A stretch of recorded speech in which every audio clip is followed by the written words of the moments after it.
Witajcie kochani. Dzisiaj chciałabym Wam opowiedzieć kilka słów na temat Małej Czarnej, czyli zapachu La Petite Robe Noire marki Guerlain.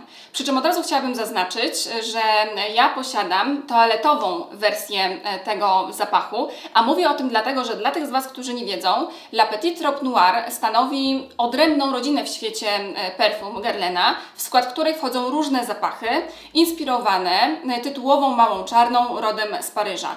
Także w tej rodzinie zapachów La Petite Robe Noire znajdziemy różne kompozycje i cały czas ta rodzina się powiększa. Dochodzą do niej flankery, edycje limitowane i te kompozycje różnią się oczywiście zapachami, składnikami, stężeniem różnych substancji. Także chciałabym tylko, żebyście mieli na uwadze to, że ja posiadam wersję toaletową. Ja już Wam kiedyś wspominałam o tym zapachu w jednym z moich filmów z ulubieńcami, który ukazał się na moim kanale w 2015 roku. On Wam się wyświetli tutaj na górze w proponowanych. I od razu mam taką dygresję i refleksję zarazem, a mianowicie przygotowując się do tego dzisiejszego filmu uzmysłowiłam sobie, że ja już długo nie robiłam tego typu filmów właśnie z ulubieńcami i zastanawiam się, czy jest sens, żeby do tej serii filmów powrócić. Także dajcie mi proszę znać w komentarzach, czy chcielibyście, żebym opowiadała Wam regularnie o swoich ulubieńcach miesiąca. Jeśli okaże się, że jest dużo chętnych osób zainteresowanych, żebym robiła takie materiały, to bardzo chętnie tak zrobię. Także wszystko, moi drodzy, w Waszych rękach. Bardzo proszę o komentarze. Natomiast teraz, powracając do zapachu, to jakiś czas po tym, jak o nim opowiedziałam w ulubieńcach, to skończył mi się flakon i bardzo długo ten zapach za mną chodził, aż w końcu postanowiłam kupić sobie nowy egzemplarz tego zapachu.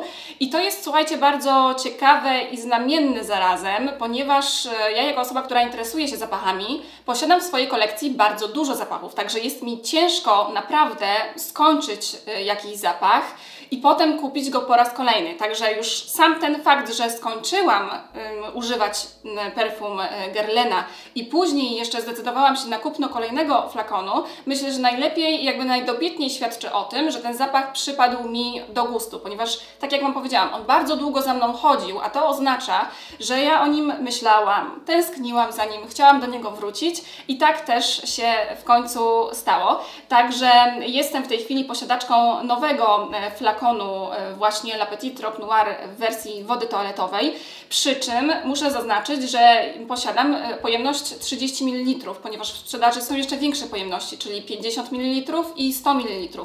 30 ml jest najmniejszą pojemnością i z punktu widzenia ekonomicznego nie opłaca się kupować takich małych pojemności.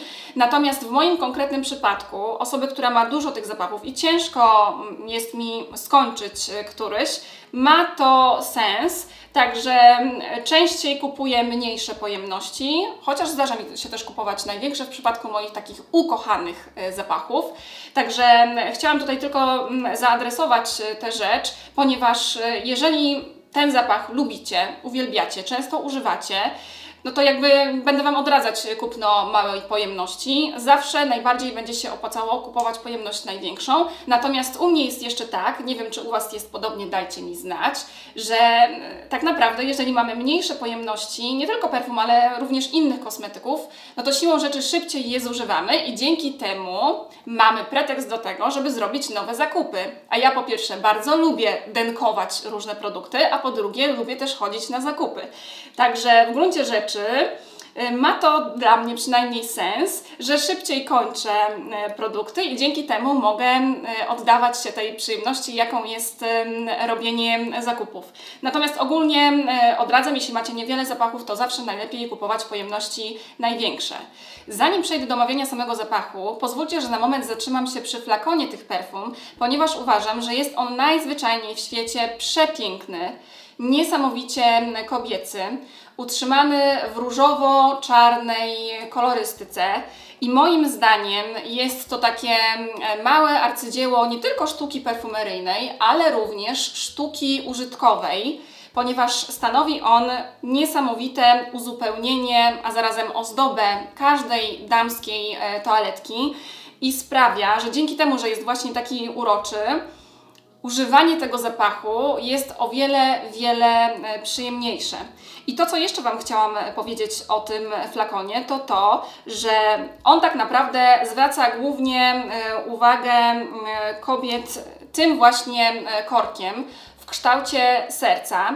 I co ciekawe, ten korek został po raz pierwszy zastosowany w perfumach Guerlaina już na początku XX wieku, a dokładniej w 1912 roku i wtedy właśnie ten korek w takim, a nie innym kształcie miał oddawać ducha Belle Époque, czyli okresu uważanego za okres rozkwitu, spokoju i postępu w Europie i przez to właśnie ten korek otrzymał kształt serca, ponieważ miał oddawać właśnie duchę romantyzmu i optymizmu tamtych czasów. Także taka właśnie historia stoi za tym korkiem i muszę Wam powiedzieć, że pomimo tego, że to nie jest jakiś minimalistyczny flakon, bo tego nie można o nim powiedzieć, to jednak on mi się niesamowicie podoba. I jeszcze jedna rzecz. W kolekcji zapachów La Petite Robe Noire znajdują się, tak jak Wam powiedziałam, różne zapachy i każdy z nich posiada grafikę na flakonie. W tym przypadku jest to mała czarna w takiej krótkiej wersji bez rękawków, co sugeruje, że będzie to zapach idealny do noszenia na co dzień, na lato i do sukienek koktajlowych. Czy tak rzeczywiście jest? O tym powiem Wam za chwilę. Natomiast teraz chciałabym się skupić na tym, że sam zapach w tej wersji wody toaletowej powstał w 2013 roku, czyli rok po tym, jak stworzono wersję La Petite Robe Noire w formie wody perfumowanej. I od razu chciałabym Wam powiedzieć przy tej okazji, dlaczego ja nie posiadam edycji perfumowanej. Ano dlatego, że w jej składzie można znaleźć bardzo dużą dawkę anyżu i lukrecji, których ja od dzieciństwa nie znoszę i mam tutaj na myśli zarówno zapach, jak i smak w niektórych potrawach i słodyczach tychże. I dlatego właśnie od razu wiedziałam, że to nie jest wersja dla mnie i stąd właśnie jej nie posiadam. Natomiast już woda toaletowa, która została stworzona w zamierzeniu jako wersja lżejsza i delikatniejsza niż woda perfumowana, jest tych nut, takich jak właśnie anyż i lukrecja, pozbawiona. I to między innymi sprawiło, że ten zapach tak mi się spodobał. Woda toaletowa La Petite Robe Noire jest zapachem kwiatowo-owocowym, w którym wyczujemy przede wszystkim takie nuty jak róża, soczysta, apetyczna wiśnia oraz, uwaga, uwaga, czarna porzeczka. I dlaczego ja się tak teraz uśmiecham? Ano dlatego, że ja już od dawna wiem, ponieważ to zauważyłam, że jeśli w jakimś zapachu znajduje się czarna porzeczka, to jest może nie więcej niż pewne, ale jest bardzo duża szansa, że ten zapach przypadnie mi do gustu. I La Petite Robe Noire nie jest w tym zakresie wyjątkiem. I tutaj mam dla Was taką małą uwagę i radę zarazem. Jeśli nie wiecie, jakie zapachy lubicie, to polecam Wam najpierw przyjrzeć się tym, które lubicie najbardziej, w sensie tym, które zużywacie najszybciej, sprawdzić sobie, jakie one mają składniki i dokonać analizy tych perfum właśnie pod kątem składników, ponieważ jestem przekonana, że prędzej czy później złapiecie jakiś trop w postaci chociażby jednej czy dwóch nut, które pojawiają się w zapachach, które Wam się podobają. Także to Wam pozwoli nie tylko odkryć, jakie nuty mniej więcej Wam się podobają, ale również sprawi, że łatwiej będzie Wam znaleźć w przyszłości zapachy w Waszym guście. Także polecam Wam takie rozwiązanie. I coś, co jeszcze Wam chciałam powiedzieć, to to, że w moim odbiorze mała czarna jest zapachem słodkim, intensywnym i pudrowym. I dlaczego Wam o tym mówię? Dlatego, że zdarzyło mi się czytać i słyszeć takie opinie, że jest to zapach delikatny, a nawet, słuchajcie, świeży. I byłam i do tej pory jestem tym bardzo zdziwiona, ale z drugiej strony Jednak mam świadomość tego, że ludzie potrafią odbierać zapachy w zupełnie różny sposób i ja tego doświadczyłam i zauważyłam to po raz pierwszy, kiedy pracowałam w perfumerii Douglas, ponieważ wyobraźcie sobie, że były takie sytuacje, że przychodziła do mnie jakaś pani z prośbą o radę dotyczącą jakiegoś zapachu i mówiła na przykład tak: poszukuję zapachu świeżego. No więc ja pokazywałam jej zapachy, które były w moim odczuciu świeże, czyli najczęściej takie, które miały kolorystykę na przykład zieloną albo niebieską, takie jak na przykład Chanel Eau Fraiche, których recenzję też Wam niedawno robiłam, link Wam się wyświetli tutaj na górze w proponowanych. I widziałam, słuchajcie, po reakcji tej kobiety, że coś jest nie tak. I wtedy odbijałam tak jakby w drugą stronę i pokazywałam jej zapachy, o których ja bym nigdy nie powiedziała, że są one świeże. I co się okazywało, słuchajcie, że często takie właśnie zapachy ona odbierała jako świeże. I ja na początku byłam tym faktem zszokowana, ponieważ mi się wydawało, i to też wynikało z mojej niewiedzy, że jeżeli jakiś zapach jest świeży, no to jest świeży i już, i wszystkie osoby go tak samo odbierają, a tymczasem tak w ogóle nie jest. I odwrotnie, bywały panie, które szukały intensywnych, ciężkich perfum i dopiero w momencie, kiedy ja im pokazywałam na przykład Chanel Eau Fraiche, mówiły, że tak, że to jest to, czego one szukają. Także ludzie i ich gusta są naprawdę przeróżne. I zwracam Wam na to uwagę właśnie dlatego, że w moim odczuciu właśnie Mała Czarna nie jest zapachem ani świeżym, ani delikatnym. To jest zapach, tak jak powiedziałam, słodki, intensywny i pudrowy. Ja oprócz tych nut, o których Wam wspominałam, wyczuwam tutaj jeszcze kandyzowane jabłko, co mi się bardzo podoba w tym zapachu, ponieważ kojarzy mi się on dzięki temu z ważką. I recenzję ważki też Wam robiłam, znajdziecie ją na moim kanale. Znowu link Wam się wyświetli tutaj na górze. Natomiast myślę, że najłatwiej będzie mi Wam opowiedzieć o tym zapachu w momencie, kiedy zobrazuję Wam to, z czym on mi się kojarzy, ponieważ mam dwa takie podstawowe skojarzenia w momencie, kiedy wącham te perfumy. I pierwszym skojarzeniem są, słuchajcie, żelki Haribo w postaci buteleczek Coca-Coli, które miały taki bardzo charakterystyczny, słodki i intensywny właśnie zapach. Dajcie mi proszę znać, czy podobnie jak ja pochłanialiście duże ilości właśnie tych żelków w dzieciństwie. Także to jest moje pierwsze skojarzenie, a moim drugim skojarzeniem z tym konkretnym zapachem jest, słuchajcie, nalewka wiśniowa mojego wujka. Przepyszna nalewka, którą niestety miałam tylko raz w życiu okazję wypić i mam nadzieję, że kiedyś jeszcze nadrobię to, w sensie będę miała kolejne okazje do tego, żeby się jej napić, ponieważ mój wujek robi naprawdę przepyszną domowej roboty nalewkę wiśniową, przy czym ten zapach jest jakby rozwodnioną wersją tej nalewki, ponieważ tutaj bardzo intensywnie czuć te wiśnie, ale jednak nie są one takie, wiecie, super skondensowane, ulepowate i takie bardzo gęste. Nie, dlatego właśnie mówię o tym, że to jest taka nalewka wiśniowa, ale rozrzedzona. I mam nadzieję, że te moje dwa skojarzenia bardzo Wam dużo już o tym zapachu powiedziały. Mała Czarna jest zapachem bliskoskórnym. Oznacza to, że nie pozostawia za sobą ogona, takiego jak na przykład Versace Crystal Noir, co jest zaletą też tego zapachu, bo to sprawia, że możemy go używać swobodnie w ciągu dnia i na przykład w środowisku korporacyjnym. Tak, że nie będziemy sprawiać, czy też przyprawiać innych pracowników firmy o mdłości czy bóle głowy, także tego w środowisku pracy należy unikać i ten zapach się do tego nadaje, pod warunkiem oczywiście, że lubimy zapachy słodkie.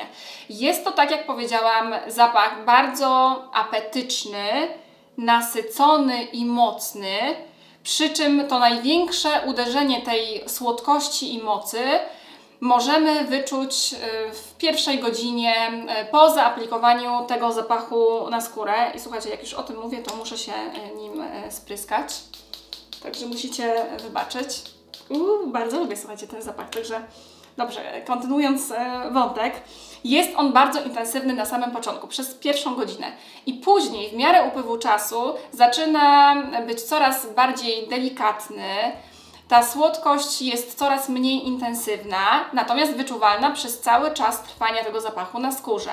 Sam zapach utrzymuje się na tej skórze, przynajmniej na mojej skórze, około 6-8 godzin i od razu zaznaczam, że te ostatnie godziny to są godziny takie, gdzie wyczuwamy ten zapach tylko wtedy, kiedy przyłożymy sobie nos bardzo blisko skóry, na przykład do nadgarstka. Wtedy rzeczywiście będziemy ten zapach wyczuwać.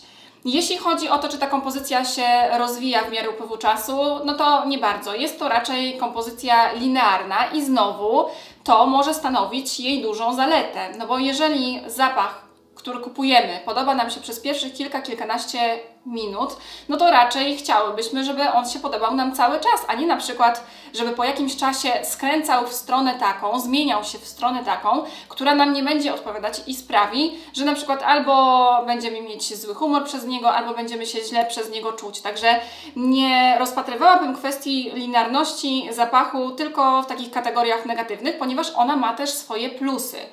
Ale na pewno trzeba przyznać temu zapachowi to, że jednak jest to taka delikatniejsza, lżejsza wersja wody perfumowanej, taka też bardziej casualowa i idealna do noszenia na co dzień. Z pewnością jest to zapach, bo o tym jeszcze nie wspomniałam, taki, który albo się lubi, albo się go wręcz przeciwnie, bardzo nie lubi.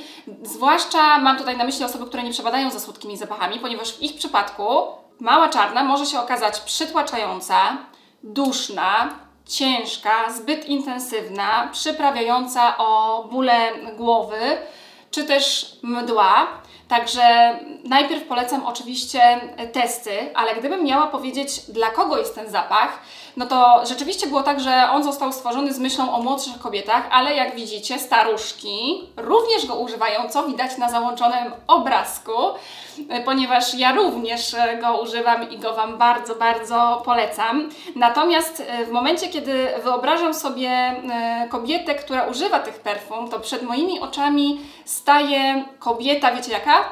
Po pierwsze bardzo, bardzo kobieca, świadoma tej swojej kobiecości. Po drugie taka, która jest flirciarą, czyli wypisz, wymaluj ja, ponieważ ja uwielbiam flirtować. Kolejna cecha takiej kobiety, to wiecie co? To jest moim zdaniem taka kobieta, która jest kokoszką. I dlaczego mówię kokoszką? Myślę, że dlatego, że regularnie nazywa mnie tak Janusz. Zwłaszcza wtedy, kiedy się gdzieś stroję, szykuję, stroszę, słuchajcie, piórka, zaczynam się zachowywać jak taka damulka i wtedy Janusz najczęściej nazywa mnie swoją kokoszką. I tak, o Dodzia, jesteś moją kokoszką albo moją damulką i tak jeszcze robi taki charakterystyczny ruch. Także jest to bardzo, bardzo śmieszne, ale właśnie z tym mi się kojarzy, właśnie z takimi kokoszkami, z takimi też lolitkami ten zapach, bo on nie jest jakiś super poważny, ale jest właśnie taki radosny i ma taki słodki pazur, który sprawia, że on się idealnie nadaje do używania go na przykład na randki. Także nie tylko, słuchajcie, dla młodszych kobiet, ale również dla starszych, dla każdych, które są kobiece albo chcą się kobieco czuć lub też tę swoją kobiecość podkreślić. Dla kogo jeszcze jest ten zapach? Z pewnością dla kobiet, które uwielbiają zapachy, tak jak powiedziałam, słodkie, intensywne. Dla kobiet poszukujących zapachów kwiatowo-owocowych i też takich, które bardzo lubią wiśnie w perfumach lub poszukują wiśni w perfumach. I myślę, że też świetnie się sprawdzi w przypadku takich kobiet, które posiadają już w swojej kolekcji takie zapachy jak Addict Diora albo Paco Rabanne Black XS, albo La Vie Belle, czyli bestseller sprzedażowy Lancôme. I wreszcie też dla kobiet takich, które najzwyczajniej w świecie lubią mieć coś ładnego na półeczce z perfumami ze względu właśnie na ten flakon. Także ta grupa docelowa tego zapachu jest naprawdę bardzo, bardzo, powiedziałabym, rozbudowana. Jeśli chodzi o okazje i pory roku, które moim zdaniem są najbardziej odpowiednie do używania tych perfum, to z pewnością jest to wiosna, jesień, zima, też między innymi dlatego, że dzięki temu, że ten zapach jest taki intensywny i słodki, to działa trochę ocieplająco i utulająco i dlatego właśnie mówię o tych chłodniejszych porach roku. Jest to zapach całodzienny, także możemy go używać praktycznie na każdą okazję, przy czym ja bardziej skłaniałabym się ku temu, żeby używać go jednak porą wieczorową, ponieważ stanowi dobre uzupełnienie wieczorowej kreacji. Ale czy jest to rzeczywiście mała czarna? Moim zdaniem nie, ponieważ Mała Czarna kojarzy mi się z czymś, co jest ponadczasowe, uniwersalne, dystyngowane i niesamowicie eleganckie. A ten zapach taki nie jest. On jest uroczy, piękny, kobiecy, ale z pewnością nie stanowi on takiej Małej Czarnej w świecie zapachów. I tutaj widzę pewną rozbieżność. Nie jest tak, że nazwa odzwierciedla zawartość flakonu. Czy to jest coś złego? Nie wiem. Wolałabym, żeby jednak było to zbieżne, ale też jestem świadoma tego, że w świecie perfum takie rzeczy zdarzają się regularnie, że nazwa perfum nie ma nic wspólnego z zawartością flakonu, także to nie jest nic, może nie dziwnego, ale nic zaskakującego. Także tak się prezentuje, moi drodzy, La Petite Robe Noire. Dajcie mi proszę znać w komentarzach, czy znacie ten zapach, czy go lubicie, co o nim sądzicie, czy znacie wersję perfumowaną, a może jakąś inną z rodziny La Petite Robe Noire. Bardzo mnie to ciekawi. Jak zwykle informuję, że w opisie pod filmem znajdziecie listę rzeczy, za pomocą których wykonałam dzisiejszy makijaż, rzeczy, które mam dzisiaj na sobie, razem z linkami do sklepów, w których można je kupić. Oczywiście link do sklepu, do perfumerii, w których można kupić La Petite Robe Noire. Tymczasem gorąco się z Wami żegnam, zachęcam do subskrypcji mojego kanału i do zobaczenia w kolejnym filmie.